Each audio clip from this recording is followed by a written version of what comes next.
Hey everybody, I'm Flying Scorpion, also known as Boozbaz in EVE Online, and here's a question. Are level 4 faction warfare missions worth running? The short answer is, in my opinion, no, they're not worth running.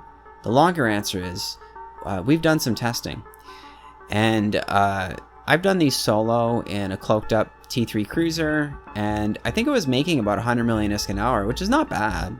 You know, it's not bad, but it does get boring after a while doing it solo. And you know, EVE is a social game.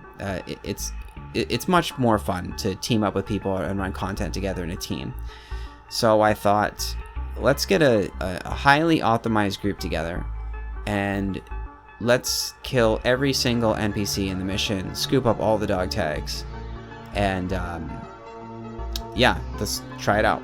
So I got together with some of my court mates, and we would put 2 Typhoon fleet issues in there, me and an Noctis, and it takes the Typhoons about 10 minutes to completely clear out the mission pocket, which was pretty much perfect because they weren't killing things so fast that I couldn't keep up with them with the Noctis.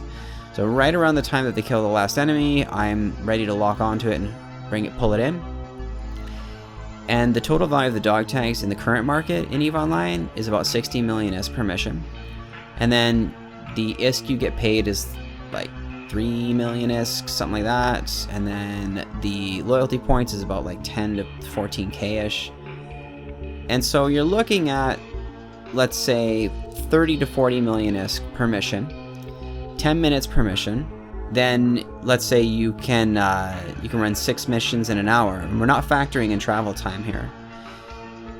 6 missions an hour at an optimistic estimate of 40 million ISK per mission comes out to like what, 240 million ISK per hour. You divide that across 3 pilots, that's down to 80 million ISK per hour per pilot. And then you start to factor in the travel time. You got to travel around from system to system running these missions. You got to travel around from system to system handing in the missions and taking the missions before you even start running them.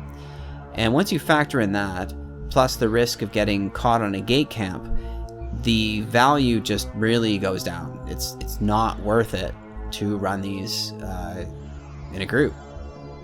So I should mention that with the Uprising expansion, the developed CCP nerfed the LP payouts on level 4 faction warfare missions, and I think that's fair, really, because it disincentivizes people from just joining faction warfare, farming these missions, and tanking the value of loyalty points, and incentivizes people to instead go out and go plexing, which is where the action of the PvP is. Plus they put in the frontline systems, and that just gets everybody into these tightly packed, highly contested systems, and it creates more content and more action. So I think that it was actually a good and wise decision on their part.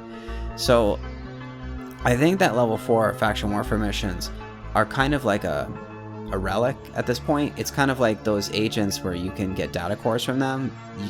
It exists, but it's, you know, it's just there as sort of like an activity you can maybe try out. Maybe you enjoy doing it, you can do it more than what we did, but in terms of ISK per hour, it's not really worth it.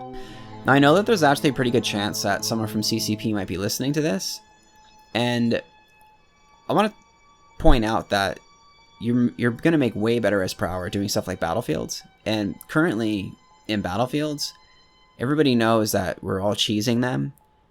You leave the battlecruiser alive, and it prevents the next wave of enemies from spawning in, and that allows you to put 1 Punisher on each beacon, solo capturing the beacon, and then the entire rest of the fleet goes over to the enemy warp-in point and creates a situation where it's quite difficult for the enemy empire to send ships into the battlefield, because everybody else in the battlefield except for these 3 Punishers is all balled up on their warp-in point.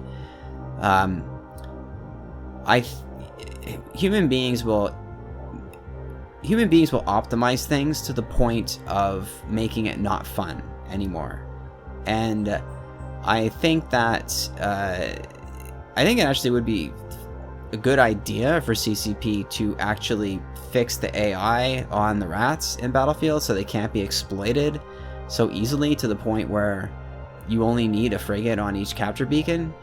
It was clear that the design intention was to have multiple ships on each beacon and to create a situation where the enemy fleet might have one beacon and then you have total control over the other beacon on the opposite side, and you're both PvPing for the beacon in the middle, and then, you know, whichever one ends up with 2 out of 3 beacons is starting to capture it.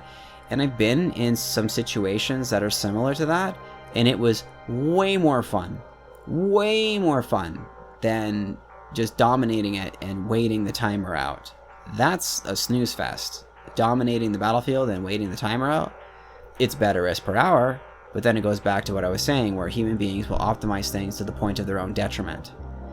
So, there you go. If anyone from CCP is listening to this, there's my feedback on Battlefields. But yeah, you know, looping back around to the initial thing I was talking about, faction warfare missions, level 4s, not really worth it. Definitely not worth it if you're in a group. They can be worth it if you're soloing them. If you're soloing them, here's my advice. Just blitz them. Go take the missions that involve assassinating the commander. Go in there, kill the 3 elite frigates that spawn. They will web you from 40 kilometers away and point you. They were implemented, I'm pretty sure, to stop people from cheesing these missions with soloing them with stealth bombers. You take down the 3 elite frigates. You go for the commander. You assassinate him. If you can, scoop the loot. They always drop good dog tags, like 3 to 7 million-ish in dog tags. And then bounce to the next mission. And like I said, you can make maybe about 100 million per hour running these solo, but it does get boring after a while. So, but yeah, there you go. Thanks for listening, everybody. And I hope this video was insightful to you, or that it got you thinking about things. If you have anything you want to say, let me know in the comment section down below. And I'll see you in the next one. Bye.